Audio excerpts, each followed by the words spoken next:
السلام عليكم ورحمة الله وبركاته. إن الحمد لله نحمده ونستعينه ونستغفره ونعوذ بالله من شرور أنفسنا ومن سيئات أعمالنا. من يهده الله فلا مضل له ومن يضلل فلا هادي له وأشهد أن لا إله إلا الله وحده لا شريك له وأشهد أن محمدا عبده ورسوله صلى الله تعالى عليه وعلى آله وصحبه وسلم تسليما كثيرا.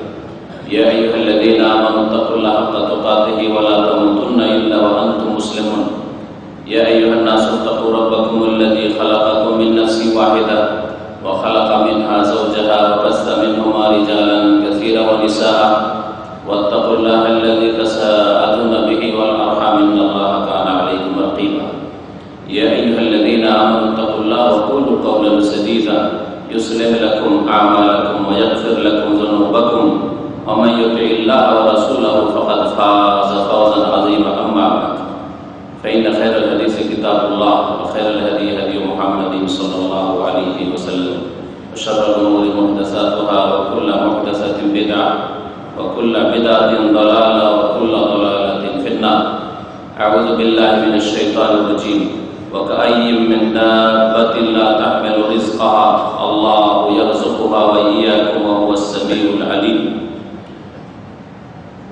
সম্মানিত শ্রোতা মণ্ডলী, আল্লাহ পাক রব্বুল আলামিনের যাবতীয় হামদ, সানা, প্রশংসা, গুণগান যে আল্লাহ পাক রব্বুল আলামিন আমাদের একমাত্র সৃষ্টিকর্তা, যে আল্লাহ পাক আমাদেরকে সৃষ্টি করেছেন, আমাদেরকে রিজিক দান করেন, আমাদের হায়াতের মালিক, আমাদের মওতের মালিক, সবকিছু আল্লাহ পাক রব্বুল আলামিন করেন। তার কাজে কেউ শরীক নেই, কোনো কিছুই শরীক নেই।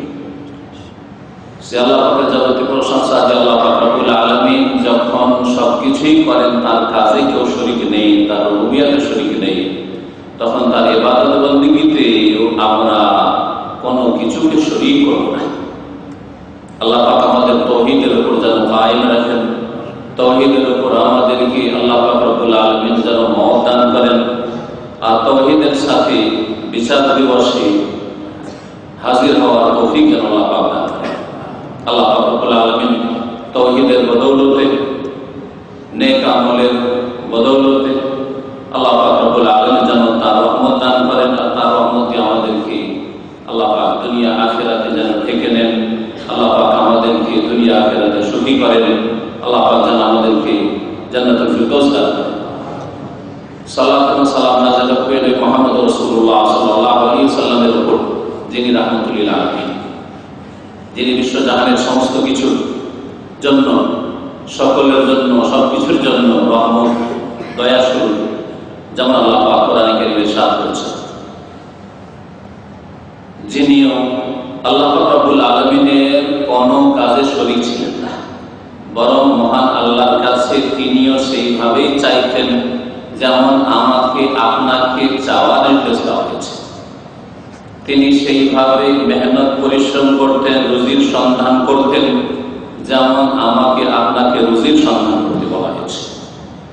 আমরা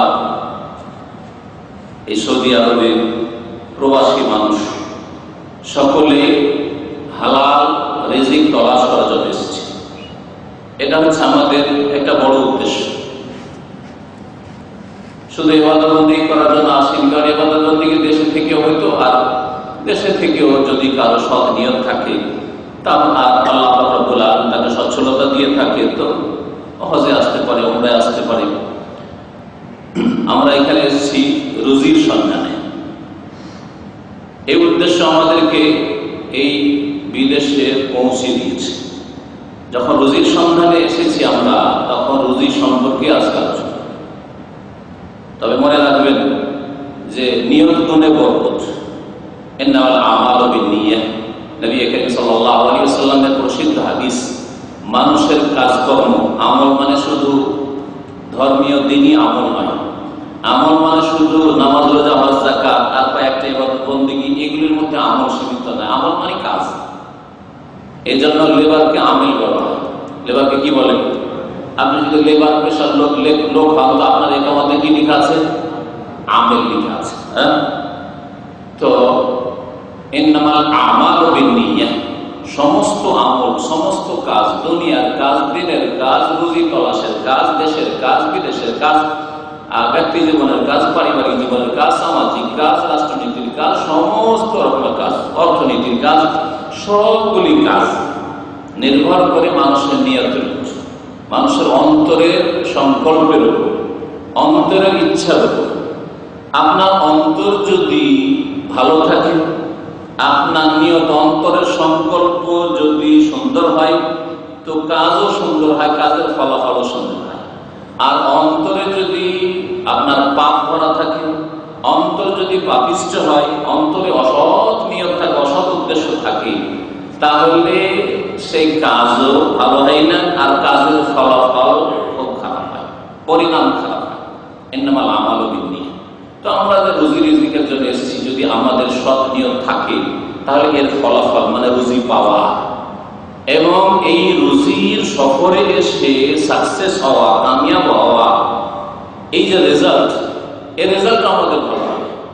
সুতরাং আমাদেরকে এই যে বিদেশে পৌঁছেছি, এখানে আমাদের নিয়তটাকে ভালো করতে হবে, নিয়তটাকে ভালো করতে হবে। আল্লাহ রাব্বুল আলামিন আমাকে আপনাকে, অন্য দেশে তো রুজি রিজিক ভাগ বন্টন করে দিতে পারতেন, যেমন অনেক লোকের, কাউকে সিঙ্গাপুর পাঠিয়েছেন যে যা তোর রিজিক আছে সিঙ্গাপুরে, কাউকে মালয়েশিয়া পাঠিয়েছেন, কাউকে থাইল্যান্ড পাঠিয়েছেন, কাউকে পশ্চিমে পাঠিয়েছেন, পূর্বে পাঠিয়েছেন, কেউ দুবাই আছে, কেউ বাহরাইন আছে, কেউ কুয়েতে আছে। কিন্তু আপনি আমি আলহামদুলিল্লাহ, আলহামদুলিল্লাহ, বারবার আলহামদুলিল্লাহ, আল্লাহ রাব্বুল আলামিন হারমাইন শরীফের ভূমিতে, আল্লাহ পাক মক্কাতুল মুকাররমা আর মদিনা মুনাওয়ারার দেশে, রাসূলুল্লাহ সাল্লাল্লাহু আলাইহি সাল্লামের দেশে আল্লাহ পাক আমাদেরকে রিজিক দান করেছেন, যেখানে হালাল রিজিকের রাস্তা প্রশস্ত, হারাম রিজিকের রাস্তা সংকুচিত। ভালো করে এই কথা শুনে রাখেন। সৌদি আরবে কেউ যদি হালাল রিজিক করতে চান, বৈধ রিজিক হাসিল করতে চান, তাহলে ইসলামিক আইন কানুন যেহেতু আছে, সেজন্য তার জন্য অনেক রাস্তা প্রশস্ত, বড় স্বাধীনতা রয়েছে।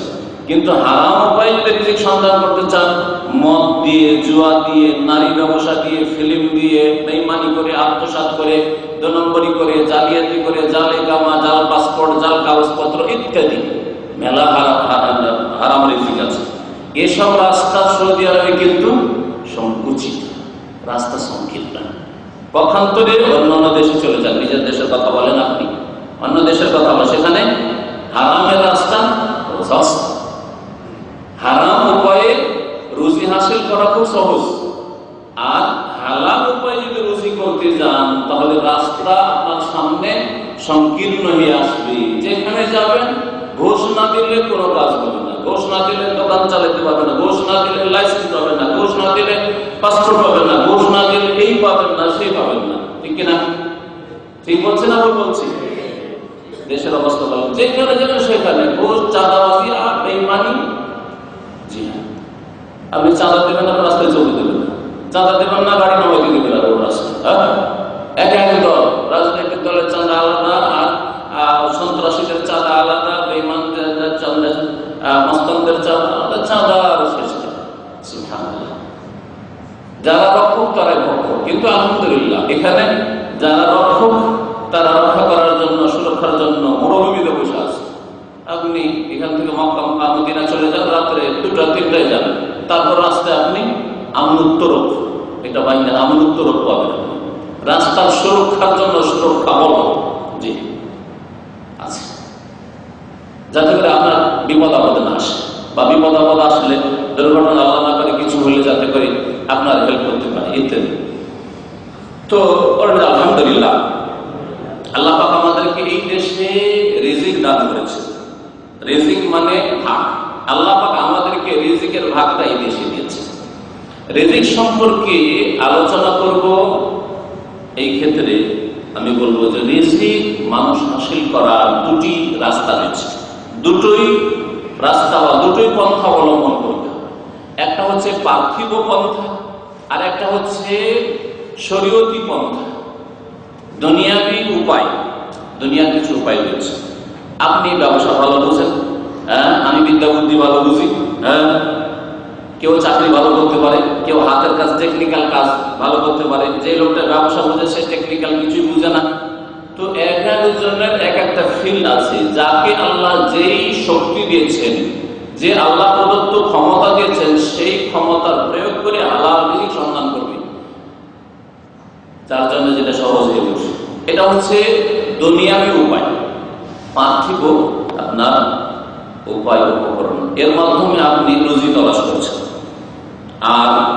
আর একটা হচ্ছে দ্বীনি উপায়, শরীয়তি উপায়। কোরআন এবং সুন্নাহ বেশ কিছু উপায় অবলম্বন করতে বলা হয়েছে, বেশ কিছু কাজ করতে বলা হয়েছে, বেশ কিছু পদক্ষেপ নিতে বলা হয়েছে, যেগুলির মাধ্যমে আপনি রিজিক বৃদ্ধি করতে পারবেন, রিজিকের চাবি বলতে পারেন সেগুলি। এগুলি হচ্ছে শরীয়ত সম্মত রিজিকের চাবি। ঘরে ঢোকার জন্য, তালা খোলার জন্য যেমন চাবি লাগে, তেমনি আপনার হালাল রিজিকের রাস্তা খোলার জন্য, ঘর খোলার জন্য চাবি লাগবে। চাবিগুলো আজকে আপনাদের সামনে পেশ করব। 8টি চাবি ইনশাআল্লাহ তাআলা পেশ করব সংক্ষেপে। তার আগে বলবো যে রিজিক সম্পর্কে কিছু আকীদাগত কথা রয়েছে, বিশ্বাসগত বিষয়। একজন মুসলিম তার রিজিক, উপজীবিকা, রুজি রোজগার সম্পর্কে যে বিশ্বাস রাখে, যে ধ্যান ধারণা রাখে, একজন অমুসলিম রাখে না। একজন অমুসলিম কাফেরের বা পেট পূজারী, যে হয়তো জাতিতে মুসলমান কিন্তু পেট পূজা, পেট ওইভাবে বুঝে যেভাবে একটা অমুসলিম বুঝে, ও পেট ছাড়া কিছু বুঝে না, পয়সা ছাড়া কিছু বুঝে না। তো দুইজনের চিন্তা চেতনায় পার্থক্য রয়েছে। একজন মুসলিম, যেই ব্যক্তি কিছু আকীদায় বিশ্বাসী, কিছু কথা বিশ্বাস রাখে আল্লাহ সম্পর্কে, আল্লাহর দ্বীন সম্পর্কে, আল্লাহ পাকের কুদরত সম্পর্কে, আল্লাহ পাকের রাজ্জাক সম্পর্কে বিশ্বাস রাখে। আর একজন মুসলিম অথবা একজন পেট পূজারী মুসলিম, বেদিন মুসলিম, এসব বিশ্বাস রাখে না। যা করি তাই পাই, যেমন কর্ম তেমন ফল, কর্ম করি তাই পাই, আর আল্লাহ দিচ্ছেন এসব ধ্যান ধারণা নেই আসলে। আর গতানুগতিক শুনলো এসব কথা বিশ্বাস নেই, আর বিশ্বাস থাকলেও সারা জীবন তার এই কথা খেয়াল আসে না যে এগুলি আল্লাহ দান, যা আল্লাহ দিয়েছেন। আমাকে আল্লাহ বিদেশে আসার তৌফিক দিয়েছেন, জীবনে এই কথা বেরোয় না, আর কোনোদিন এসব চিন্তা আসে না। তো আকীদাগত কিছু বিষয় বলবো আপনাদের সামনে এই রিজিক সম্পর্কে। প্রথম যে বিষয়টি, সেটা হচ্ছে যে নিঃসন্দেহে আল্লাহ একমাত্র রাজ্জাক। আল্লাহ ছাড়া রিজিক দাতা কেউ নেই। সবচেয়ে শ্রেষ্ঠ মানুষ প্রিয় নবী মুহাম্মদ রাসূলুল্লাহ সাল্লাল্লাহু আলাইহি ওয়াসাল্লাম, তিনিও আপনাকে এক ফোঁটা পানি রিজিক দেওয়ার ক্ষমতা রাখেন না। যে রাসূল আপনাকে দিয়েছেন কিছু না রাখেন। রাসূলুল্লাহ সাল্লাল্লাহু আলাইহি ওয়াসাল্লাম যদি এক ফোঁটা পানি আপনাকে রিজিকে না দিতে পারে, যার না পয়সা দেওয়ার ক্ষমতা তার হাতে না থাকে, তাহলে আবু বকর কি করে দিতে পারেন? যদি সাহাবায়ে কেরামরা কেউ না দিতে পারেন, তাহলে জিলানী কি করে দিতে পারে, যাকে গৌসুল আজম বানিয়ে ফেলেছেন আপনি? কত বড় শিরকি কথা। তাহলে চিশতি কি করে দিতে পারে, যাকে গরিব নওয়াজ, গরিবের দাদা বানিয়ে ফেলেছেন আপনি? এই আকীদা একজন মুসলিমের সবসময় হবে যে আমার রিজিক একমাত্র কে দেন? আল্লাহ। আল্লাহ।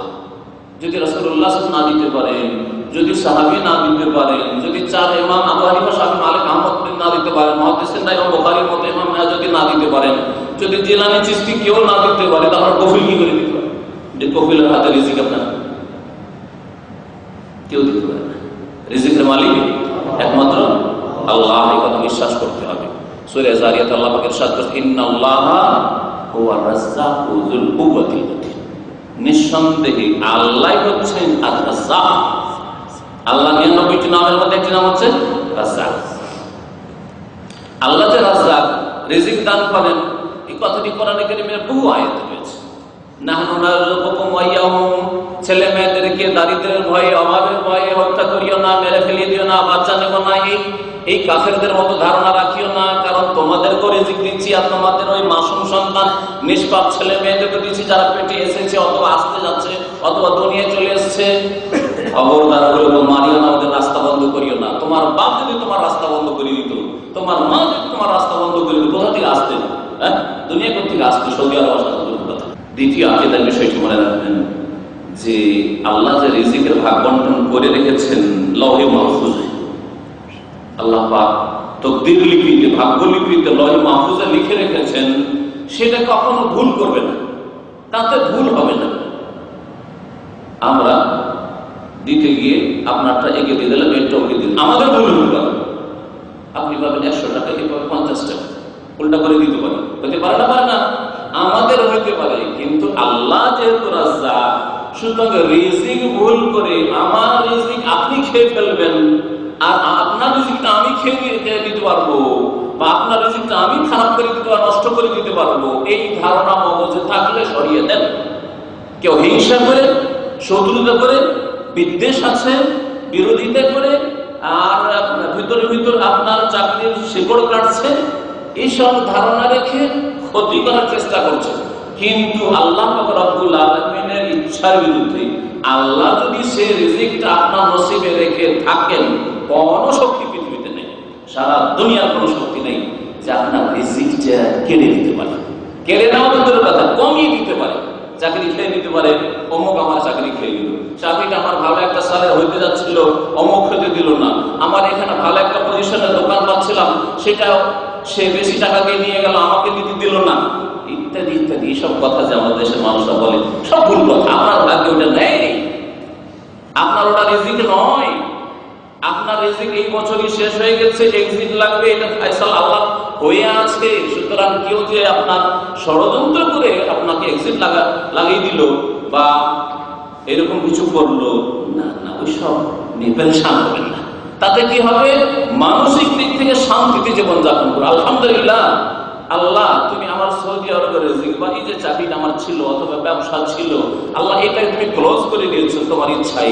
আল্লাহ তুমি আর একটা রাস্তা কোন খোলো, কারণ রব্বি ইন্নী লিমা আনজালতা ইলাইয়া মিন খাইরিন ফাকির। মুসা আলাইহিস সালাম দীর্ঘ লম্বা সফর করে ফেরাউনের জুলমের ভয়, অত্যাচার ভয়, ফেরাউন খুন করে দিবে, পলায়ন করে সেখানে পৌঁছলেন যুবক মানুষ। আর গিয়ে সেখানে মেহনতের কাজও করে দিলেন, কূপ থেকে পানি উঠিয়ে দিলেন বালতি দিয়ে। তারপরে কার কাছে ভিক্ষা করলেন না, এমনকি পারিশ্রমিকও চাইলেন না, কিছু চাইলেন না। ফালাম্মা তাওয়াল্লা ইলা যিল, ছায়ায় ফিরে আসলেন। আসার পরে বলছে রব্বি ইন্নী লিমা আনজালতা ইলাইয়া মিন খাইরিন ফাকির। আল্লাহ আমার জন্য যে কল্যাণ নাযিল করেছো, আমার জন্য যে রিজিক তুমি সুনির্ধারিত করেছো, তার আমি আজকে মুহতাজ হয়েছি, মুখাপেক্ষী ফাকির হয়েছি। আজকে আমি ফকির আর তুমি গানি। আল্লাহ পাক রব্বুল আলামিন তুমি আমার রিজিকের ব্যবস্থা করো। আল্লাহর কাছে কত ছোট্ট আয়াত, কত ছোট্ট দোয়া করছেন, ছোট্ট দোয়া কবুল হচ্ছে না। এক লাইনেরও দোয়া না, আধা লাইনের দোয়া কোরআনে কারীমের, সেই দোয়া কবুল হচ্ছে। আর আমরা আধা ঘন্টা ধরে দোয়া করি, কেন কবুল হয় না? তাহলে ত্রুটি আপনার মধ্যে রয়েছে, আমার মধ্যে রয়েছে। 3 নম্বর আকীদার বিষয় হচ্ছে যে আল্লাহ পাক যে রিজিক ভাগ বন্টন করেন, সেটা কারো রূপ চেহারা দেখাও না, আর কারো বংশের মান মর্যাদা দেখাও না, আর দুনিয়ার কোনো দিক দেখে না, অথবা নেতৃস্থানীয় ব্যক্তি সেই গোত্রের, সেই জন্য তাদেরকে রিজিক বেশি দেওয়া হয়েছে বা বেশি দেওয়া হবে, এমন কিছু না। বরং আল্লাহ পাক রব্বুল আলামিন রিজিক দেন তার হিকমতের জন্য। আল্লাহ কোন কাউকে যদি রিজিক দেন, সৎ লোককেও যদি রিজিক বৃদ্ধি করেন, তাতে আল্লাহর হিকমত রয়েছে, রহস্য রয়েছে, তত্ত্ব রয়েছে। আর যদি অসৎ লোককেও আল্লাহ পাক দেন, তাতেও আল্লাহ পাকের হিকমত রয়েছে। আপনি যেহেতু বেশি কিছু বুঝেন না, ওমা উতিতু মিনাল ইলমি ইল্লা কালিলা ওয়াল্লাহু ইয়ালামু আনতুম লা তাআলামুন, আসল রহস্য আল্লাহ জানেন, তোমরা কিছুই জানো না। সেই জন্য তুমি মনে মনে ভাবছো যে আরে এই তো দুনিয়ার পাপিষ্ট, এত পাপ করছে, এত বড় চরিত্রহীন, তারপর পয়সার অভাব নেই, নেতৃত্বের অভাব নেই, ক্ষমতার অভাব নেই, সুস্থতার অভাব নেই, দঞ্জনের অভাব নেই, আর আমি আল্লাহকে এত ডাকছি, তবু পেটের ভাত জুটছে না। আপনার জ্ঞান নেই আল্লাহর দ্বীন সম্পর্কে, আল্লাহ পাকের কাজ সম্পর্কে, আল্লাহ পাকের কুদরত সম্পর্কে, আল্লাহ পাকের রুবুবিয়ত সম্পর্কে, আল্লাহ পাকের তৌহিদ সম্পর্কে। সেই জন্য এই ধরনের চিন্তা আপনি করছেন। আল্লাহ পাক কার রূপ চেহারা দেখে দেন না, বরং আল্লাহ পাক হিকমতের জন্য। কাউকে আল্লাহ পাক অঢেল ধন সম্পদ দেন পরীক্ষা করার জন্য। পরীক্ষায় পাপ করে যাচ্ছে, আল্লাহ পাক তার পাপকে আরো বৃদ্ধি করার জন্য, তার আখিরাতের শাস্তি আরো বেড়ে যাক, কঠোর শাস্তির যোগ্য হোক, সেই জন্য আল্লাহ পাক আরো তাকে রিজিক দিচ্ছেন। আর কেউ আল্লাহকে ডাকছে, তাওহীদের উপর রয়েছে, সুন্নতের অনুসারী, 5 ওয়াক্ত সালাত আদায় করে, আল্লাহকে ভয় করে, মুত্তাকি পরহেজগার, তারপরও রিজিকে অভাব রয়েছে, আল্লাহ এত হিকমত রয়েছে, এইটিও আল্লাহ পাক পরীক্ষা করছে। রিজক সম্পর্কে আরেকটি আকীদাগত বিষয় মনে রাখবেন, 4 নম্বর, সেটা হচ্ছে যে রিজক একমাত্র চাইবেন আল্লাহ পাকের কাছে। রিজক চাইবেন কার কাছে? একমাত্র আল্লাহর কাছে। নবী মুহাম্মদ রাসূলুল্লাহ সাল্লাল্লাহু আলাইহি ওয়াসাল্লামের হাদিস সহিহ মুসলিমের ওয়াইসতাআনতা ফাস্তাইন বিল্লাহ, তিরমিজিতে রয়েছে, যখন তুমি সাহায্য চাইবে একমাত্র আল্লাহর কাছে চাইবে। সাহায্য চাইলে কার কাছে চাইবেন? আল্লাহর কাছে চাইবেন। আমরা চট করে মানুষের কাছে হেল্প চাই, একটু অভাব দেখা দিয়েছে, ঋণ খরচ হয়ে গেছে, কবিলের কাছে ভিক্ষা চেয়ে বসে আছেন যে আমি খুব ঋণী হয়ে গেছি, একটু যাকাত টাকা থাকলে দেন। কেন চাইবেন আপনি? আল্লাহর কাছে চান আপনি। আপনার তৌহিদের ত্রুটি রয়েছে, আল্লাহর আস্থা ভরসা তাওয়াক্কুলের ত্রুটি রয়েছে। রিজিক চাইবেন একমাত্র আল্লাহ পাকের কাছে, সার্বিক কল্যাণের আশা রাখবেন একমাত্র আল্লাহর কাছে। তবে লোভ লালসা ছাড়া, লোভ লালসা নেই, কিন্তু যদি আল্লাহর কোন নিয়ামত কারো মাধ্যমে চলে আসে সেটাকে রদ করতে হবে, আর সেটা আলাপ আপনার জন্য হালাল, হারাম নয়, অবৈধ ভাবে আপনি নিচ্ছেন না। আর লোভ লালসাও নেই যে কারো পয়সা কেউ দিক, আমাকে হেল্প করুক, এই করুক, সেই করুক, না। আর চলে আসলো তাহলে নিতে কোনো অসুবিধা নেই।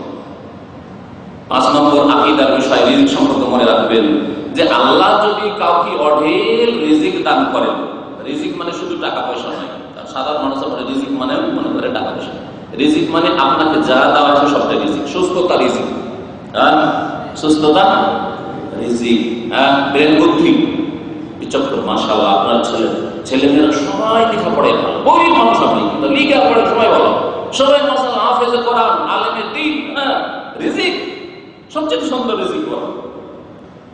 রিজিক মানে আপনার ভাগে যা এসেছে। এইরকমই আপনার যে কোনো কিছু হতে পারে আপনার সাথে, আপনার মান সম্মান রিজিক, আপনার আমল রিজিক, আপনার সততা, ইমানদারি, পরেজগার, তাকওয়া, এটা আপনার ভাগ্য।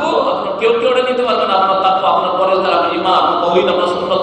আপনার পাশে বাস করে তাওহীদের দেশে এসে শিরক বিদআত ছাড়তে চাইলেন, আর আলহামদুলিল্লাহ ওর চাইতে অনেক কম শিক্ষিত আপনি, সে হচ্ছে শিক্ষিত, আপনি অশিক্ষিত, তারপরে অল্পতেই আপনি তাওহীদ বুঝতে পেরেছেন, সুন্নাত বুঝতে পেরেছেন। এটা আল্লাহ রিজিক, সহজে আল্লাহ আপনার কাছে পৌঁছে দিয়েছেন, আপনার মগজে আল্লাহ পৌঁছে দিয়েছে।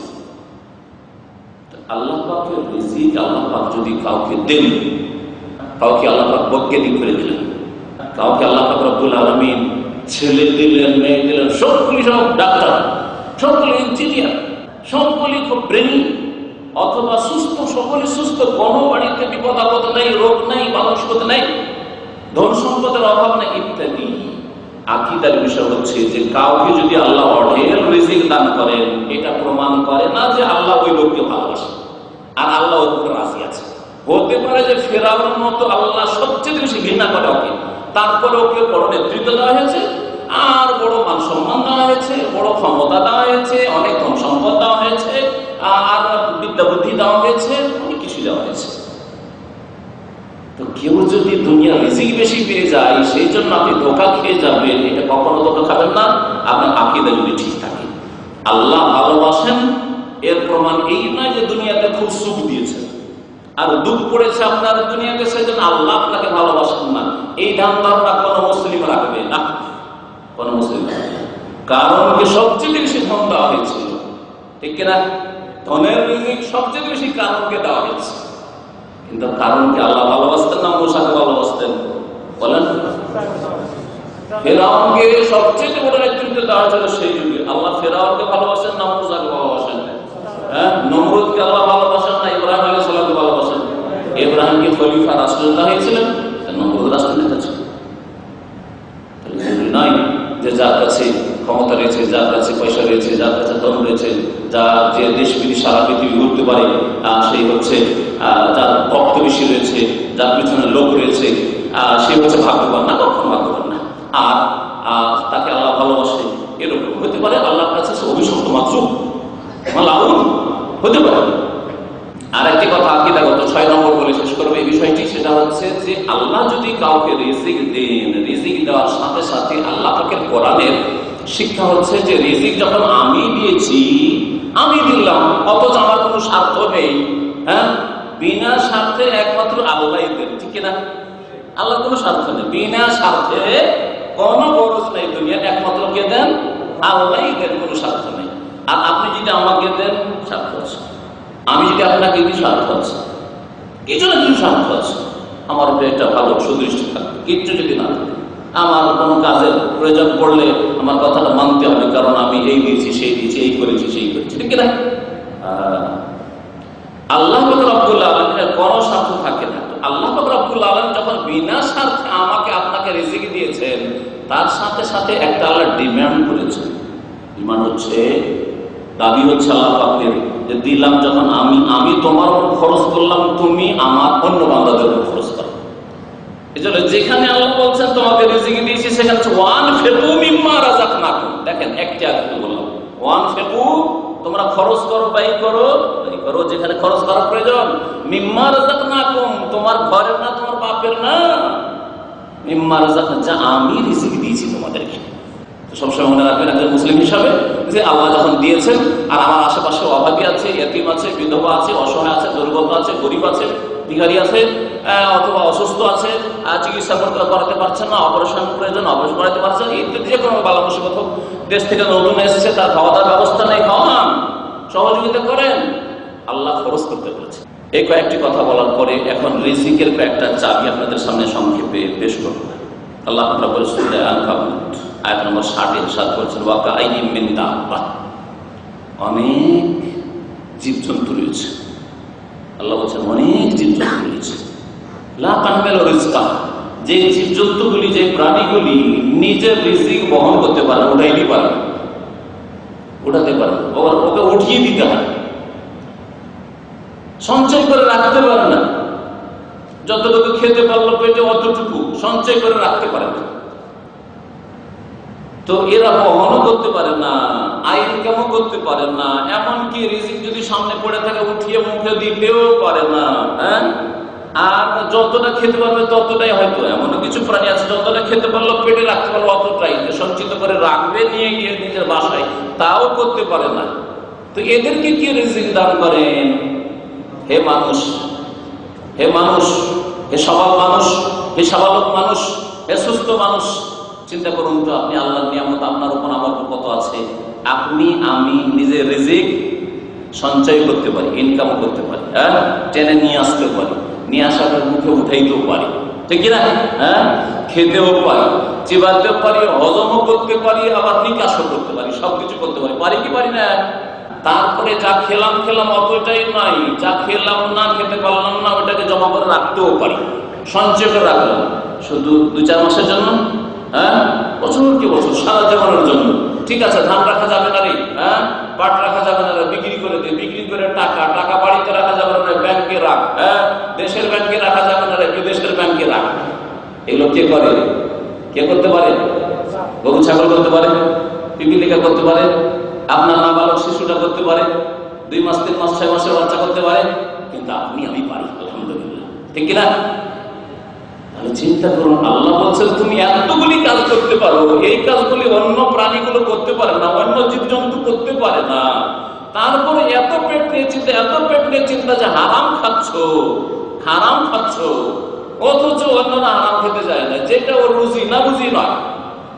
যেসব পশু, ঘাস খাওয়া পশু প্রাণী, ওকে গোস্ত দিলেও খাবে না। খাবে গোস্ত? বলেন দেই খাবে? মাছ দিলে খাবে?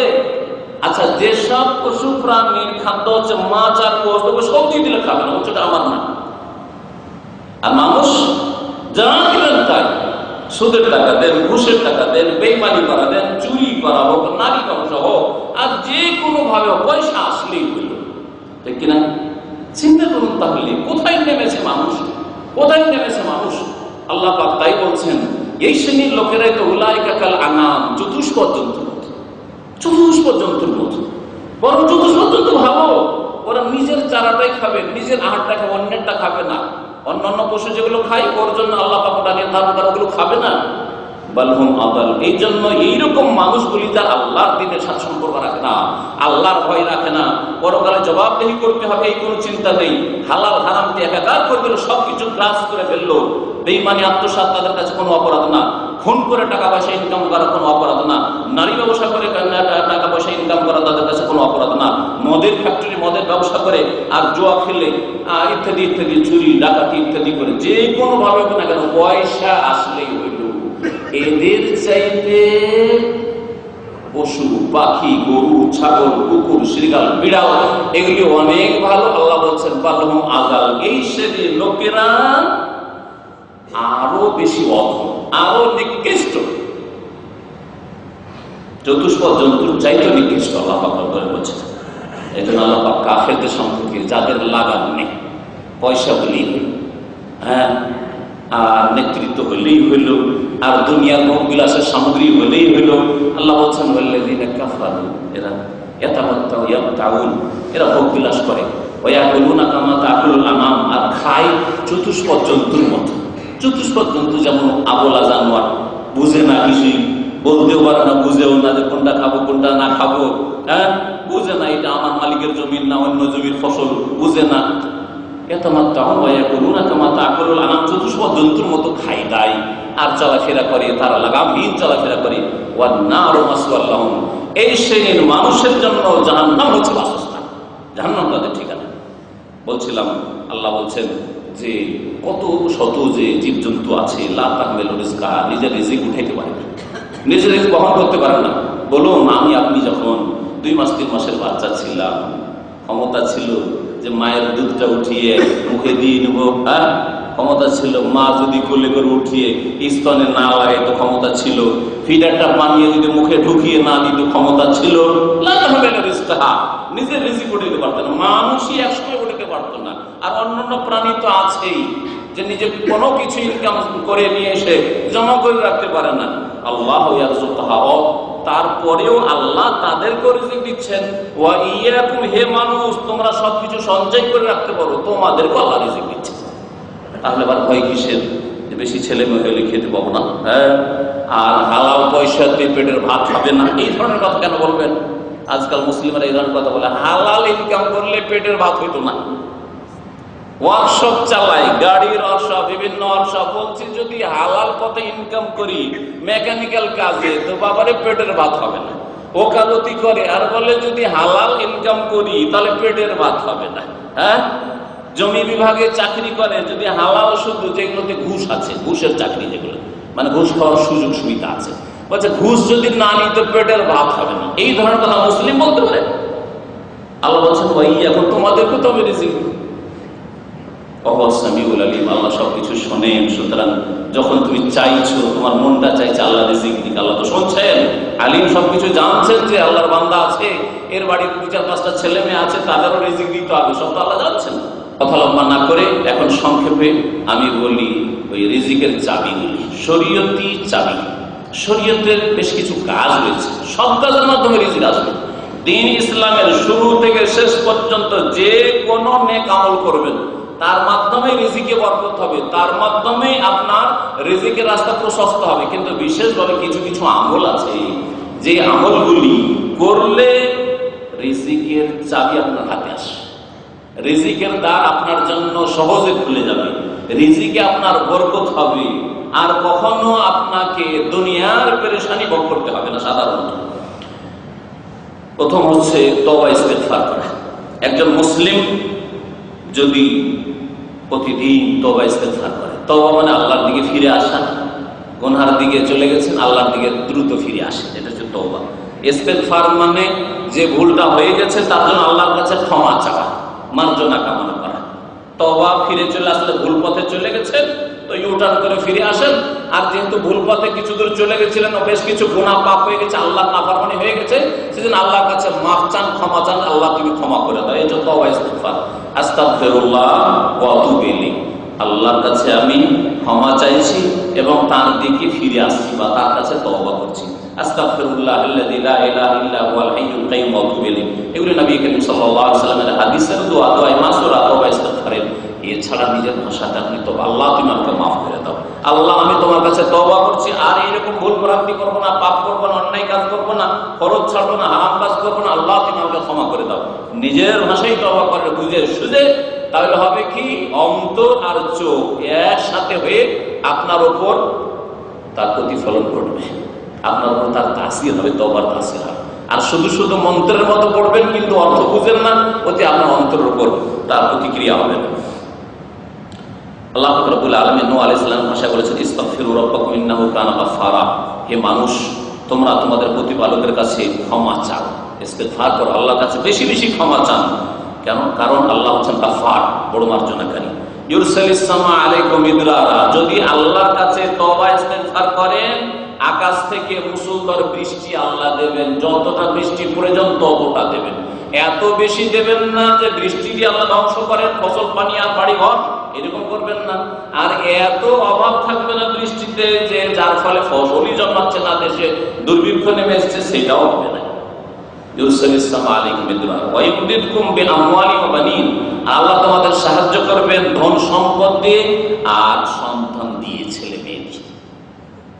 আল্লাহ ধন সম্পদ দেবেন আর মানুষ ছেলেটাকে বেশি আগ্রহী, সেজন্য ছেলের কথা বিশেষ করে উল্লেখ করেছেন। কিন্তু আল্লাহ রাব্বুল আলামিন কখনো কখনো ছেলের চেয়ে বেশি মেয়েতে বরকত রেখেছেন।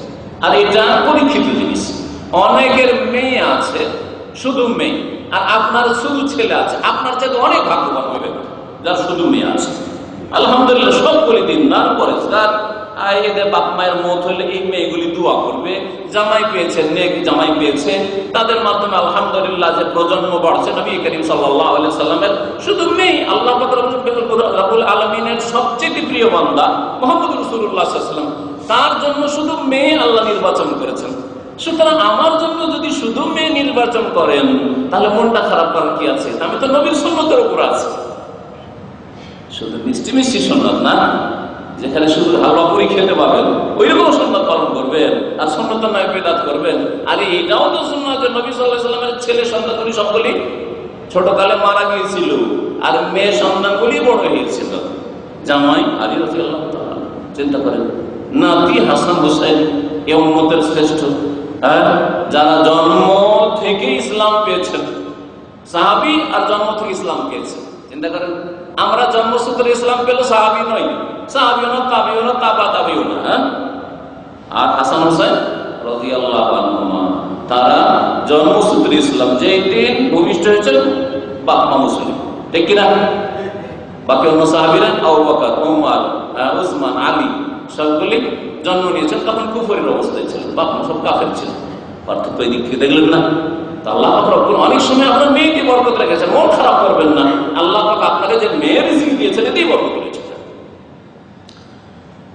ওয়াজাল লাকুম জান্নাত, এবং আল্লাহ পাক তোমাদেরকে বহু বাগান দেবেন। ওয়াজাল লাকুম আনহারা, তোমাদের জন্য আল্লাহ নহর প্রবাহিত করবেন। এইভাবে আল্লাহ বরকতের কথা সূরা নূহের আয়াত নম্বর 10 থেকে 12 তে উল্লেখ করেছেন। ইমাম কুরতুবী রাহমাতুল্লাহ আলাইহি বলেন, এই আয়াত প্রমাণ করে যে ইস্তিগফার করলে ইউস্তানজালু বিহি রিজক, তার মাধ্যমে আল্লাহ রিজিক নেমে আসে। এটা হচ্ছে শরীয়তি উপায়। আপনার রিজিকে বরকত নিয়ে আসার শরীয়তি উপায় হচ্ছে আল্লাহর কাছে বেশি বেশি ক্ষমা চান, আল্লাহর কাছে বেশি বেশি তওবা ইস্তিগফার করেন। নবী করিম সাল্লাল্লাহু আলাইহি ওয়াসাল্লাম দিনে কতবার করে তওবা ইস্তিগফার করতেন? 100 বার করে। একটি হাদিসে, আর হাদিসে 70 এর বেশি, মানে অনেক, 70 থেকে 100 বার, তারও বেশি। এতে অনেকবার বোঝানো হয়েছে। তো আপনি ওই রকমই যদি কমপক্ষে 70 বার 100 বার দিনে, সকাল সন্ধ্যা দুপুর রাত্রে যতক্ষণ জেগে আছেন আপনি তওবা ইস্তিগফার করেন, তো এমন হয়ে যাবে যে আপনার জবান থেকে অটোমেটিক্যালি তওবা ইস্তিগফার বেরোবে, আপনাকে চিন্তা করে বলতে হবে না। এরকম যেন অভ্যাস হয়ে যায় যে যখন তখন আমরা তওবা ইস্তিগফার মুখ দিয়ে বেরোচ্ছে। আল্লাহ পাক রব্বুল আলামিন তৌফিক দান করেন। দ্বিতীয় উপায় হচ্ছে রিজিককে বরকত নিয়ে আসার শরীয়ত উপায় আল্লাহর ভরসা করা। আল্লাহর ভরসা করবেন। আপনি আপনার চাকরির উপর ভরসা করবেন না। চাকরি করুন, কিন্তু চাকরির উপর ভরসা করবেন, এদের মধ্যে পার্থক্য আছে। আল্লাহ কাজও করতে বলেছেন আর আল্লাহর ভরসা করতে বলেছেন, এটা হচ্ছে ইসলাম। নবী করিম সাল্লাল্লাহু আলাইহি ওয়াসাল্লাম বদরে গেছেন, ওহদে গেছেন, মক্কা বিজয় করতে, রমজান মাসে মক্কা বিজয় গেছেন, রমজান মাসে বদরের যুদ্ধে গেছেন। মসজিদে নবীতে বসে শুধু জিকির আজকার তো করেন নাই, শুধু শুধু নামাজ তো পড়েন নাই, বরং নবী করিম সাল্লাল্লাহু আলাইহি ওয়াসাল্লাম ওহদে, তারপরে মদিনার বাইরে গেছেন, দেখেছেন তো ওহদ, তাই না? গেছেন, তার মানে মেহনত করতে হবে। কিন্তু সবচেয়ে বেশি রাসূলুল্লাহ সাল্লাল্লাহু আলাইহি ওয়াসাল্লামের আল্লাহর ভরসা ছিল। তো আল্লাহর ভরসা মানে কর্মহীনতা না, কাজ ছেড়ে দেবেন আর হাত পা গুটিয়ে বসে থাকবেন, এটা ভুল কথা, গুমরাহি। আল্লাহ ভরসা বললে যুবতী বিবিকে বাড়িতে ছেড়ে চলে গেলেন, আল্লাহ ভরসা, বিবিকে আল্লাহ দেখবেন, আর আপনি চলে গেলেন কোথাও বিদেশে। আপনি আর তাও যদি বিদাত করতে চান তো বড় মুশকিল। এক তো বিদাত করতে গেলেন আর বিবিকে রিস্কে হয়ে গেছেন, আল্লাহ এরকম বলেন নাই। দেখাশোনার লোক বসিয়ে দিয়ে যান, আপনার শ্বশুর সাহেবকে বসিয়ে দিয়ে যান, যদি ইসলামের কাজে যান, সুন্নতের কাজে যান। বাজার করার কেউ নাই, আর আপনি গ্রামের বাড়ি থেকে উঠিয়ে নিয়ে এসে, আপনার শ্বশুর বাড়ি থেকে উঠিয়ে নিয়ে এসে ঢাকাতে ঘর ভাড়া করে রেখে দিয়ে চলে এসেছেন আপনার বিল্ডিং, আল্লাহ ভরসা চলবে? আর ওখানে একজন পুরুষকে রেখে আসতে হবে যে বাজার করতে পারে, অথবা কোন রকমের কিছু ঝুঁকি থাকলে সেখানে সামলাতে পারে। আল্লাহকে ভরসা করতে হবে কাজকর্ম করি। নবী মুহাম্মদ রাসূলুল্লাহ সাল্লাল্লাহু আলাইহি ওয়াসাল্লামের হাদিস মুসনাদ আহমদের তিরমিজিতে রয়েছে, লাউ আন্নাকুম কুনতুম তাতাওয়াক্কালুনা আলাল্লাহ হাক্কা তাওয়াক্কুলি, তোমরা যদি আল্লাহর উপর ভরসা করার মতো ভরসা করতে, আল্লাহর উপর আস্থা করার মতো আস্থা করতে, যেমন ভরসা করতে হয় তেমন ভরসা। রিজিক দাতা আল্লাহ, আমার কাজ হচ্ছে কাজ করে দাও, আল্লাহ ডিউটি করা আমার কাজ, রিজিক তোমার, আল্লাহ ওষুধ খাওয়া আমার কাজ, ভালো করা তোমার কাজ, এটা হচ্ছে আস্থা। ওষুধ খাবেন, ওষুধের কোনো ভরসা নেই। ডাক্তারের কাছে যাবেন, ডাক্তারের উপর কোনো ভরসা নেই, আল্লাহর ভরসা। আল্লাহ আমার কাজ আমি করলাম, তোমার কাজ তুমি করো, এ হচ্ছে আল্লাহর ভরসা করা। তোমরা যদি সত্যিকার অর্থে আল্লাহকে ভরসা করতে, তাহলে আল্লাহ তোমাদেরকে রিজিক দান করতেন, কামাই আর জকুত্তায়, যেমন আল্লাহ পাখি কুলকে রিজিক দান করেন, পাখিকে রিজিক দান করেন। এখন পাখির সাথে যখন তুলনা করা হয়েছে, তো পাখির কাজটা দেখেন, পাখি কিন্তু বাসায় বসে থাকে না 24 ঘন্টা, 24 ঘন্টা বসে থাকে। হ্যাঁ, সন্ধ্যা হলে বাসায় ফিরে আসে, আর সকাল হলে বাসা থেকে। দিনে পাখিকে সাধারণত পাবেন না, সকালবেলা তো পাবেন না। সকালবেলা যদি পেট ভরে গেছে তাহলে হয়তো দুপুরবেলা চলে আসছে, আর পেট না বললেও সারাদিন ঘুরছে, এদিক ওদিক ওদিক ঘুরতে আছে, ঘুরতে আছে, ঠিক না? তাহলে ঘুরতে বলা হয়েছে, পাখির সাথে তুলনা করা হয়েছে আমাদেরকে। তার মানে পাখি যেমন ছোটাছুটি করে, আমাদেরকেও ছোটাছুটি করতে হবে, আমাদেরকেও মেহনত করতে হবে। যার যেরকম মেহনত করা সম্ভব সেরকম মেহনত করবে। নবী কারীম সাল্লাল্লাহু আলাইহি ওয়াসাল্লাম বলছেন, আল্লাহ তাআলা তোমাদেরকে রিজিক দিতেন ওই রকমই যেমন পাখিকে আল্লাহ রিজিক দেন। তারপরে শেষখানে কি বলছেন শুনেন, তার দুধে মাসা তাও হবে, তার সকালবেলা যখন পাখি বের হয় বাসা থেকে, তখন কি অবস্থা বের হয়? ফেমাসা, খালি পেট, দানা ভরা। আমরা দানা ভরা বলি, দানা ভরাটাকে টিপে দেখবেন কিছুই নেই। সকালবেলা একটা পাখি ধরে নেন, হ্যাঁ, পায়রা, হ্যাঁ, বা যে কোনো পাখি ধরে নেন, আর টিপে দেখেন কিছু নেই, সব হজম হয়ে পেটে চলে গেছে। আর সন্ধ্যাবেলা যখন ফিরে আসছে, পাখিটাকে ধরে দেখেন না তো গজগজ হচ্ছে, ঠিক না? সন্ধ্যাবেলা যখন পাখি ফিরে আসছে, বেতানান মানে পেট পুরে, পেট ভর্তি হয়ে ফিরে আসছে। ওই রকমই সকালে আমাদেরকে বেরোতে হবে। দিন হচ্ছে তাহলে রুজি রোজগার করার জন্য, তবে যদি কারো নাইট ডিউটি হয় সেটা আলাদা কথা, কিন্তু আসল হচ্ছে দিনটা রুজি রোজগার করার জন্য, আর রাতটা শরীরকে আরাম দেওয়ার জন্য, আর আল্লাহর ইবাদতের জন্য। দিনে যেসব ফরজ ইবাদত আছে করলেন, আর রাত্রে যেসব ফরজ ইবাদত করলেন, কিন্তু রাতে ঘুমের সাথে সাথে যদি তাহাজ্জুদটা পড়তে পারেন, তাহলে সবচেয়ে ভাগ্যবান মুসলিম আপনি, সবচেয়ে ভালো মানুষ। কমপক্ষে 1 ঘন্টা আধা ঘন্টা একটু উঠে আল্লাহর ইবাদত, শুধু রাতটা ঘুমানোর জন্য না। অনেকে মনে করে রাত ঘুমানোর জন্য না, রাত শুধু ঘুমানোর জন্য না। নবী কারীম সাল্লাল্লাহু আলাইহি ওয়াসাল্লাম আল্লাহ বলেছেন, কুমিল লাইলা ইল্লা কালিলা, রাত্রে অধিকাংশ সময় তুমি তাহাজ্জুদ পড়ো, অল্প সময় ঘুমাও। তাহলে নবীকে অল্প সময় ঘুমাইতে বলা হচ্ছে, আপনি আগে বেশিটাই ঘুমান, তো অল্প তো কিছু দেন আল্লাহকে। যে সময় আল্লাহ ডাক দিচ্ছেন রিজিক দেওয়ার জন্য, আপনার দোয়া শোনার জন্য, আপনাকে ক্ষমা করার জন্য, সেই সময় আল্লাহকে ডাকেন, তাহাজ্জুদ পড়তে উঠে একটু। আল্লাহ পাক রব্বুল আলামিন সূরা তালাকের 8 নম্বর 3 ইরশাদ করেছেন, ওয়া মান ইয়াতাওয়াক্কাল আলাল্লাহি ফাহুয়া হাসবুহু, আল্লাহর উপর যারা ভরসা রাখে তাদের জন্য আল্লাহ হাসবুহু, হাসবুহু মানে যথেষ্ট, আল্লাহ যথেষ্ট। আরে আমাদেরকে যদি কফিল বস বলে দেয় আমি তোমার জন্য যথেষ্ট, তুমি চিন্তা করিও না, তাহলে আমাদের খুশির শেষ নাই। যথেষ্ট, যথেষ্ট মানে বাড়ি লাগবে, বাড়ি করার খরচ দেবে, তাই না? চাকরি যতদিন ইচ্ছা তুমি করো, আমার কোম্পানিতে থাকো, খুশির শেষ নাই। রব্বুল আলামিন আপনার মালিক, আপনার রবের মালিক, আপনার কফিলের মালিক, আপনার শাসকের মালিক, নেতার মালিক, সবার মালিক, বাপের মালিক, মায়ের মালিক, সবার মালিক রব্বুন নাস, মালিকুন নাস, ইলাহুন নাস, যিনি আল্লাহ পাক রব্বুল, তিনি যদি বলেন যে আমি তোমার জন্য যথেষ্ট, আমার ভরসা করেছ, তোমার জন্য আমি যথেষ্ট, আল্লাহ পাক যেন তার উপর সত্যিকার আস্থা ভরসা তাওয়াক্কুল করার তৌফিক দান করেন। 3 নম্বর উপায় হচ্ছে শরীয়তি উপায়, রিজিকে বরকত নিয়ে আসা, রিজিকের দ্বার খোলা। তা হচ্ছে অবসর সময় থেকে আল্লাহর ইবাদত বন্দেগীতে লাগাবেন, আল্লাহর ইবাদত বন্দেগীতে মনোযোগী হবেন, আল্লাহর ইবাদত বন্দেগীতে মনোযোগী হবেন। ফরজ নামাজ যখন যখন আল্লাহ ফরজ করেন তখন আদায় করবেন, কিন্তু যখন অবসর টাইম, সেই টাইমটাকে ফালতু কাজে না লাগিয়ে আর অপচয় না করে, সময় নষ্ট না করে, পাপের কাজে না লাগিয়ে বা এমনি বৈধ কাজ, ঘোরাফেরা, সমুদ্র বীচ গেলেন, এই গেলেন, বাজার গেলেন, এই গেলেন, সেই গেলেন, ওইসব না করে দোস্ত বন্ধুদের কাছে সময় কাটিয়ে দিলেন, গল্প গুজব করে, সব না করে আল্লাহ পাকের ইবাদতের জন্য অবসর হওয়া। 8 ঘন্টা ডিউটি সৌদি আরবে, না হয় 10 ঘন্টা ডিউটি, ঠিক কিনা? তারপরে ঘুমান কতক্ষণ? 6 ঘন্টার বেশি ঘুমান না সাধারণত। 6 ঘন্টা ঘুম যথেষ্ট মোটামুটি। 6 ঘন্টা ঘুমায়, 8, 6, 14, 16 ধরলাম, 16 ঘন্টা হলো। আর কত আছে? আরো 8 ঘন্টা আছে। এই 8 ঘন্টা কি করছেন? আল্লাহর ইবাদত বন্দেগীর জন্য অবসর হন। ইবাদত বন্দেগীর প্রথম ইবাদত হচ্ছে ইকরা। এর আগে মনে হয় আপনাদের এখানে আলোচনা করেছি পড়াশোনার গুরুত্ব, ইলম শিক্ষার গুরুত্ব সম্পর্কে। ইকরা তাহলে কিছু আয়াতের তাফসীর, রাসূলের হাদিস, প্রতিদিন আপনি 2-3টা হাদিসের তরজমা আর 2-10টা আয়াত তরজমা সহ আয়াতটা তেলাওয়াত করেন। শুধু তেলাওয়াত করবেন না, তরজমা এবং তাফসীর সহ পড়েন। কিছুটা মুখস্থ করেন, আয়াত হাদিস মুখস্থ করেন, নবী সাল্লাল্লাহু আলাইহি ওয়াসাল্লামের সিরাত জীবনী পড়েন, তাহলে ইমানটা সাহাবে কেরামদের জীবনী পড়েন, বা ইসলামিক আলোচনা শুনেন, কোরআন সুন্নাহ ভিত্তিক আলোচনাগুলি শুনেন। দিনে 1 ঘন্টা 2 ঘন্টা করে ইসলামিক আলোচনা শুনেন, দেখবেন যে 5 বছর মধ্যে 10 বছরের মধ্যে ইসলাম সম্পর্কে যথেষ্ট জ্ঞান হয়ে গেছে। ইলম শিখা আর তারপরে আমল করা, ইবাদত বন্দেগী করা। তো এই বাকি সময় যেটা আছে, এই সময়টা আপনি লাগান ইবাদত বন্দেগী। ইবাদত বন্দেগীতে মনোযোগী হইলে আল্লাহ রিজিকের দ্বার প্রশস্ত করে দেন।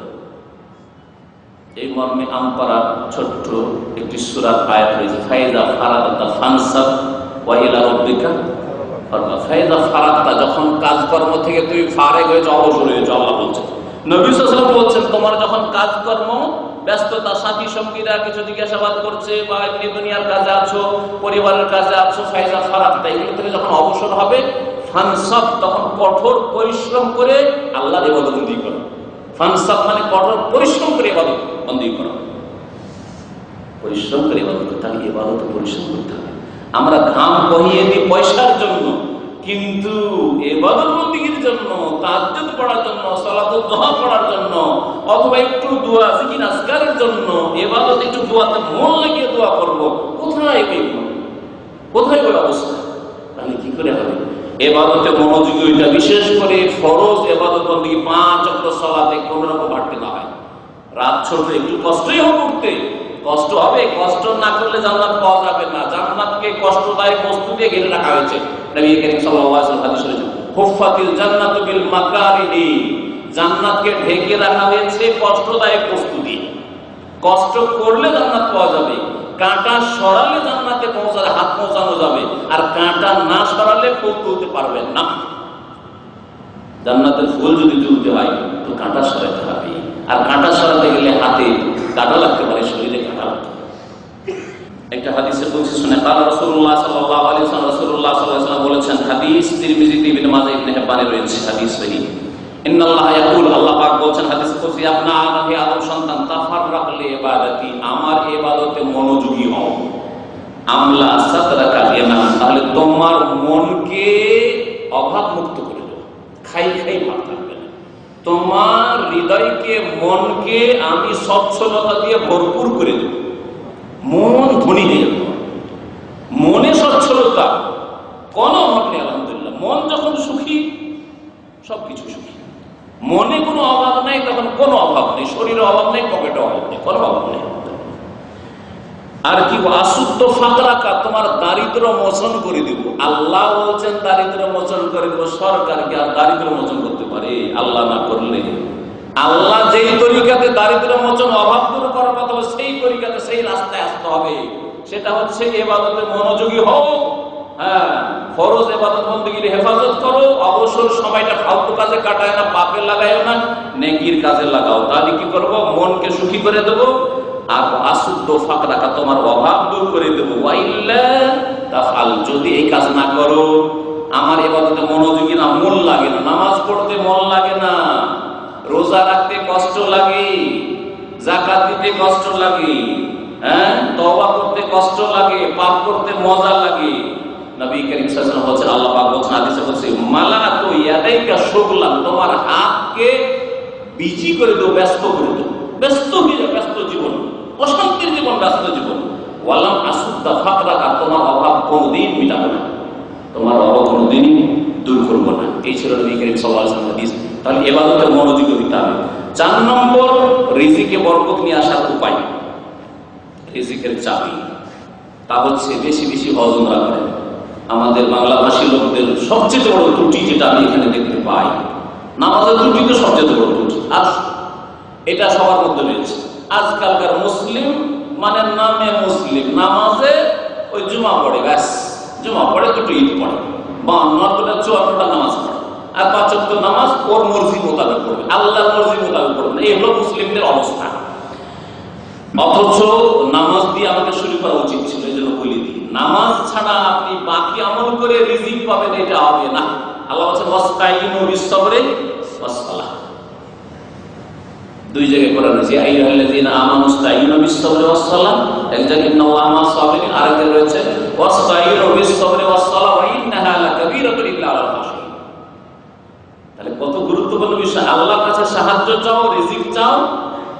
সাহায্য চাওয়ার মধ্যে হচ্ছে রিজিক চাওয়া একটা, কিসের মাধ্যমে? বিস-সাবরি, ধৈর্যের মাধ্যমে, ওয়াস-সালাত, নামাজের মাধ্যমে। 5 ওয়াক্ত নামাজের হেফাজত যদি না করেন তো আল্লাহ এই রিজিকে বরকত রাখবে না। ধোঁকা খেয়েন না যে অনেক টাকার মালিক হয়ে গেছেন, এই টাকা থাকবে না, নষ্ট হয়ে যাবে। এই টাকা আপনার ছেলে মেয়েরা ভোগ করতে পাবে না, আপনার নাতিরা ভোগ করতে পাবে না, আপনার আগামী জেনারেশন প্রজন্ম ভোগ করতে পাবে না। ভালো করে মনে রাখবেন, এই টাকাতে কোনোদিন বরকত হবে না। যেই টাকা ইবাদতবিহীন, নামাজের সময় নামাজ নষ্ট করে ঘুমিয়েছেন, আর তারপরে আপনি মেহনত পরিশ্রম কঠোর করেছেন পয়সার জন্য, পেটের জন্য, এই পয়সা কোনোদিন টিকবে না। এটা বলার সাথে সাথে বলবো যে বেশি বেশি হজ উমরা করবেন। আমাদের রোগ হচ্ছে যে হজ উমরা করতে চাই, 10 বছর হয়ে গেছে, মুখে দাঁড়িয়েও আছে, হজ করেনি, বড়ই কষ্ট লাগে। আর মুখে দাঁড়িয়ে থাকা নাই থাক, কিন্তু আপনার উপর হজ খরচ রয়েছে। তারপরে উমরাও যদি করে 2 বছর, 3 বছর, 4 বছর পর একটা উমরা, 2-3-4 বছর পর একটা উমরা। আর উমরা করে নিলে আর এক অজ্ঞতা আছে। জিজ্ঞাসা করি যে হজ করেছেন, বলছে যে হুজুর ছোট হজ করেছি, ছোট হজ করেছি, বড় হজ করিনি, ছোট হজ করেছি। তো প্রথম দিকে আমি আশ্চর্য হইনি, বড় হজ আর ছোট হজ কোরআন হাদিসে পাইনি, এরা কোথেকে নিয়ে আসলো। তো জিজ্ঞাসা করতাম যে ছোট হজ আবার কি গো, ছোট হজ আবার কি? বলছে যে উমরা করেছি, ওইটা ছোট হজ। এটা আমাদের দেশি কথা, এটা কোরআন হাদিসে করতে হবে যে ছোট হজ। আল হাজ্জুল আসগার, আল হাজ্জুল আসগার এই শব্দটি এখন পর্যন্ত কোথাও পাইনি আমি, যে ছোট হজ হচ্ছে উমরা, কোথাও পাওয়া যায় না। তো কথা হচ্ছে যে হজ আল্লাহ ফরজ করেছেন, আর সৌদি আরবে যারা প্রবাসী তাদের অধিকাংশ লোকের উপর হজ ফরজ হয়ে গেছে। সুতরাং আপনি অব্যাহতি পাবেন, আল্লাহ মাফ করবেন না এই হজ ছেড়ে গেলে। হজ করেন, আর বেশি বেশি যদি হজ উমরা করতে পারেন, বছরে 2-3 উমরা করেন, ছুটি পেলে আল্লাহ পাক বরকত দেবে, রিজিকের তার খুলে যাবে। নবী মুহাম্মদ রাসূলুল্লাহ সাল্লাল্লাহু আলাইহি ওয়াসাল্লাম হাদিস আব্দুল্লাহ বিন আব্বাস রাদিয়াল্লাহু তাআলা আনহু থেকে নাসাইতে রয়েছে, قال রাসূলুল্লাহ সাল্লাল্লাহু আলাইহি ওয়াসাল্লাম বাইনাল হজ ওয়াল উমরা, তোমরা বেশি বেশি হজ উমরা করো, বেশি বেশি হজ উমরা করো। এতে কি হবে? ফাইন্নাহুমা ইয়ানফিয়ানিল ফাকরা ওয়াজ যুনুব, এতে অভাব দূর হবে আর গুনাহ দূর হবে। অভাব দূর হলে দুনিয়ার অভাব মিটে যাবে, ফাকর অভাব, দারিদ্র্য মোচন হবে। দারিদ্র্য দূর হয়ে গেছে, পয়সার কোনো টেনশন নেই, বাড়ির কোনো টেনশন নেই, ছেলে মেয়েকে কি করে মানুষ করবো, কি খেতে দেবো, কি চিকিৎসা দেবো, এই টেনশন নেই। এই টেনশন দূর হয়ে গেছে, আর গুনাহও দূর হয়ে গেছে। গুনাহ দূর হয়ে গেছে, আখিরাতের কোনো টেনশন নেই, আল্লাহ নাজাত দেবেন তার রহমতে। দুটো ফায়দা, হজ উমরা করলে দুনিয়ারও ফায়দা, আখিরাতের ফায়দা। এই জন্য যারা হজ করে, যারা উমরা করে ঘন ঘন, ওদের পয়সা কমে না, আরো বাড়ে। উত্তম বিকল্প আল্লাহ রাব্বুল আলামিন দেন। যেমন কি হয়, কামায়ানফিল কিলো খাবাসাল হাদিদ, যেমন হাফরে কামারশালা, কামারের এতে গেছেন ছোটবেলায়, আমরাও গেছি। কামারশালাতে যেমন ওই আপনার চাষিরা নিয়ে যায়, অস্ত্র নিয়ে যান, অথবা ওই যে লাঙ্গলের আমরা ফাল বলি, কি বলেন বলে আপনারা? ফাল বলে বোঝেন, যে ফালটাকে পুড়াইতে যায়, ফাল পুড়াইতে পুড়িয়ে লাল করলেন, তারপরে যত ময়লা ছিল, মরিচা ছিল, সব ছুটে গেল। ওই রকমই আপনার অভাব দূরে হয়ে যাবে, আপনার গুনাহ দূরে হয়ে যাবে। 5 নম্বর উপায় হচ্ছে, বা নামাজটাকে ধরে নিলে 6 নম্বর উপায়, সেটা হচ্ছে আত্মীয়দের সাথে ভালো ব্যবহার করবেন, আত্মীয়দের সাথে সুসম্পর্ক রাখবেন। আর সবচেয়ে ঘনিষ্ঠ আত্মীয় আপনার বাপ মা, বাপ মায়ের সাথে ভালো ব্যবহার করবেন। তারপরে আপনার অধীন আছে স্ত্রী, ছেলে মেয়ে, তাদের সাথে ভালো ব্যবহার করবেন, তাদের যতটা খরচ লাগে বহন করবেন। তারপরে তখন এখন ভাইয়েরা আসে, ভাইয়েরা হইলো, বোনেরা হইলো, ভাই বোন যখন হইলো তখন চাচারা আছে, চাচাতো ভাইয়েরা আছে, মামা আছে, তারপরে দাদা দাদি আছে, নানা নানি আছে, ইত্যাদি। এই হচ্ছে আত্মীয়। আত্মীয় মানুষের হচ্ছে রাহিমের সম্পর্ক, যার সাথে মায়ের বংশ আর বাপের বংশ। বাপের বংশে যারা রয়েছে যত কাছের লোক হবে তত তাদের হক বেশি। এদের সাথে সম্পর্ক ভালো রাখলে খোঁজ খবর নেবেন, ওদের অভাব থাকলে অভাব দূর করবেন, পরামর্শ চাইলে ভালো পরামর্শ দেবেন, শত্রুতা করবেন না, সম্পর্ক ছিন্ন করবেন না, কষ্ট দেবেন না কথা কাজের মাধ্যমে ইত্যাদি।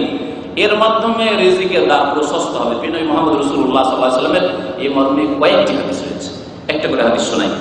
নবী সাল্লাল্লাহু আলাইহি ওয়াসাল্লাম বলছেন, মান আহাব্বা ইউসাতা লাহু ফি রিজকিহি, কেউ যদি পছন্দ করে যে তার রিজিককে আল্লাহ প্রশস্ত করুক, ওয়ায়ুনসা লাহু ফি আসারিহা, তার বয়সকে আল্লাহ বৃদ্ধি করুক, আয়ু বৃদ্ধি করুক, বয়স বেড়ে যাক। তাহলে বয়স বাড়ে, কেমন করে বাড়ে আল্লাহ ভালো জানে। কেমন করে বাড়ে বয়স নিজের আমার কতটা দায়িত্ব জানা নেই। সুতরাং বাড়লো না সেটা কেমন করে বুঝবো? এক কথায় নবী করিম সাল্লাল্লাহু আলাইহি ওয়াসাল্লাম গায়বের কথা বলছেন, বয়স বাড়াইতে চাও আর রিজিকে বরকত চাও, রিজিক বাড়াতে চাও, তাহলে কি করো? ফালিয়াসিল রাহিমাহু, আত্মীয়দের সাথে সুসম্পর্ক করো, আত্মীয়দের সাথে সুসম্পর্ক রাখো। সহিহ বুখারী হাদিস।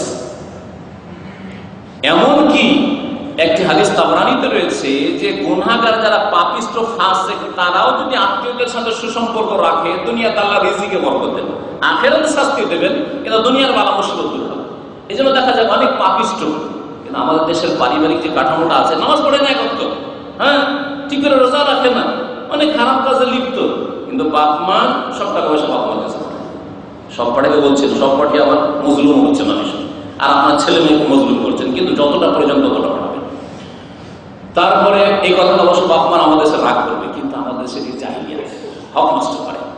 টাকা পয়সা আপনার নিয়ে 10 বছর 20 বছর ইনকাম নিয়ে বাবা নিজের নামে করলো, আর ভাইরা সব ভাগ করে নিয়ে গেল, আপনার ছেলে মেয়েরা সব জিরো তাকিয়ে আছে। আমাদের ওই দাদা দিলে পাবো না, হঠাৎ করে আল্লাহ না করলে আপনার মত হয়ে যায়, বলে তা তোরা তো কিছু পাবি না, তোরা তো তোর বাপ তো আগে মারা গেছে, তোরা তো আইন কারণে কিছু পাবি না, জুলুম করেছে না, সব টাকা কেন হয়েছে না। এই বিষয়টা যদি আলোচনা করি একটা লম্বা বিষয় হবে, সেই বিষয়ে আলোচনা করবো না। বাপ মায়ের দায়িত্ব বা করণীয় বলে আমার একটা বক্তব্য ইন্টারনেট আছে, শুনবেন।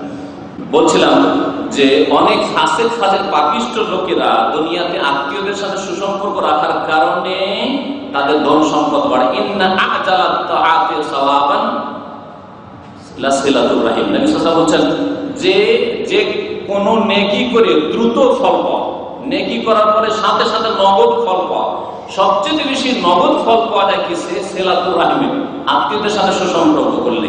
হাত্তা ইন্না আহলাল বাইত লা ইয়াকুনু ফাজারা, এমন কি ওই পরিবারের সদস্যরা সব পাপিষ্ট, বেহায়া বেপরদা, গুনাহগার, পাপিষ্ট, হ্যাঁ বিভিন্ন পাপে জড়িয়ে আছে, কিন্তু ফাতানু আমওয়ালুহুম ওয়া ইয়াকসুরু আদাদুহুম, কিন্তু তাদের ধন সম্পদ বৃদ্ধি পাচ্ছে এবং তাদের জনবল বাড়ছে, তাদের নেতৃত্ব বাড়ছে, তাদের ক্ষমতা বাড়ছে, তারা সুস্থ আছে।